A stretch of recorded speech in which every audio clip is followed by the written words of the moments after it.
you're strange, when you're a stranger, when you're alone, when you're strange. So where are you? The flying nun? I'm your brother, Sammy. Help me! Stay back! Stay back! What's happening in the star? Get yourself a good sharp stick. Drive it right through his heart. You're a vampire, Michael. My own brother, a damn blood-sucking vampire. Oh, you wait till Mom finds out, buddy. Hey, this is Dancing Rabbit. Welcome to part 2 of this Saturday's Pagan Perspective. This week's topic has been the undead.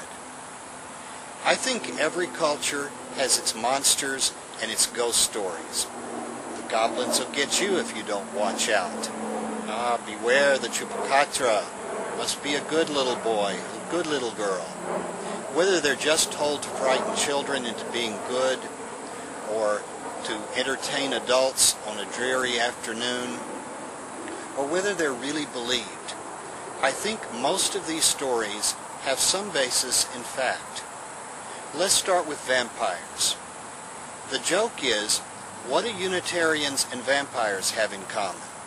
Well, we both came from Transylvania, and we have an aversion to crosses.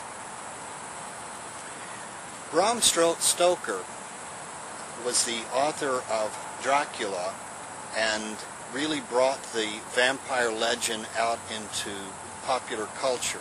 There have been tons of movies, including the popular Twilight series, that have played on the vampire theme. Any basis in fact? Well, there was a Romanian prince, Vlad Tepes, Vlad the Impaler, who reigned for a little over a year and managed to kill lots of people in lots of gruesome ways.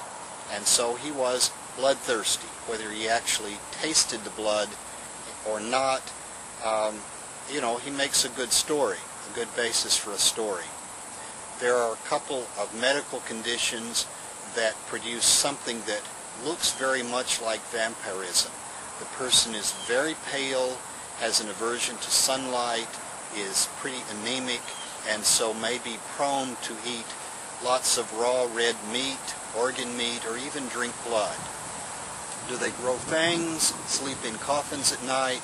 No, I don't think so. So, in my opinion, vampires are a legend. They're the stuff of Hollywood movies. They can be a lot of fun to be scared of, but they have really no basis in reality, at least not as portrayed in the movies. Zombies. They're similar.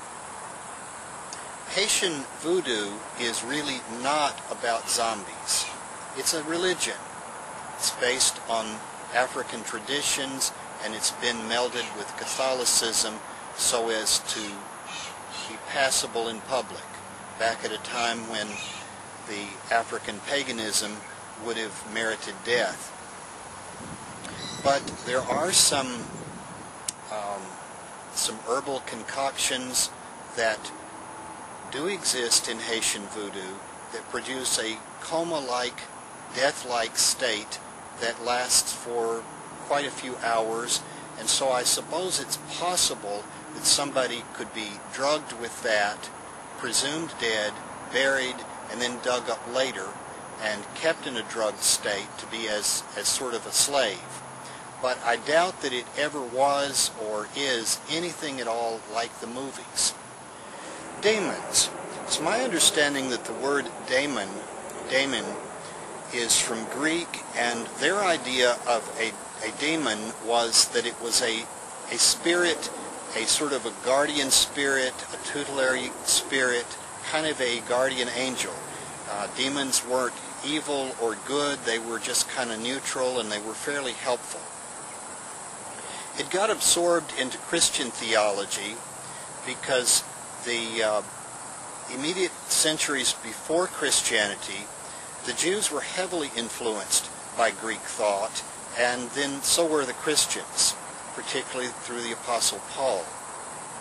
So the idea that a demon is a fallen angel, one of the angels that decided to follow Satan and got kicked out of heaven, and now they're roaming around the earth looking for somebody to bother or even possess, came into Christian theology. I have a little experience with demons. Back when I was a Christian, I got involved in the charismatic movement, which is a sort of a neo-Pentecostalism, and at one point we were taught how to do exorcisms, and it got to be quite a deal to deliver somebody from this or that demon. It was very emotional experiences, very vivid, almost like something out of the movies, but we discovered that the more demons we kicked out, the more demons there were around to kick out. And people began blaming all sorts of mundane stuff on demons. So I think that the practice sort of burned itself out after a while. I got very disillusioned with the whole thing and became an agnostic and later a pagan. Now, what was going on? Well, some Christians would say that as long as you're really not living for the Lord, the demons kind of leave you alone. But then when you start getting close to Jesus, they get on your case. And we were kicking demons out left and right, so we'd started a major war. And the demons were all upset, and that's why we got so much problem with them. I think that it was our imagination. I think that we used some rather emotional experiences to justify our idea that the problem was demons. And so presently I don't have any problems with demons. They don't bother me. I don't expect them to bother me. I don't do anything particularly to keep them away. I suspect that they don't exist outside of somebody's imagination. I certainly don't go looking for them, trying to control them. Ghosts. Personally, I've never had any ghost experience. This is the idea that some people, after they die, particularly if it was a very violent sort of a death, don't go on to the next life or wherever it is you go, but they hang around here, sort of suspended between life and death. And they communicate with humans, and they sometimes bother humans that invade their territory. I've never had any experience with that. My wife and I went on a ghost walk over our vacation, and we didn't encounter any ghosts. But that doesn't mean that there aren't ghosts there. Maybe if we had come back another night or later that same night, we might have run into one. My wife has some ghost experiences at the hospital she used to work. There was the ghost of a nun who haunted one of the floors, and she did encounter her and firmly believes that that was in fact a ghost. And I have no reason to doubt her. It's just I haven't personally met up with any of those. So, this has been a kind of long video, but these are my thoughts on the undead.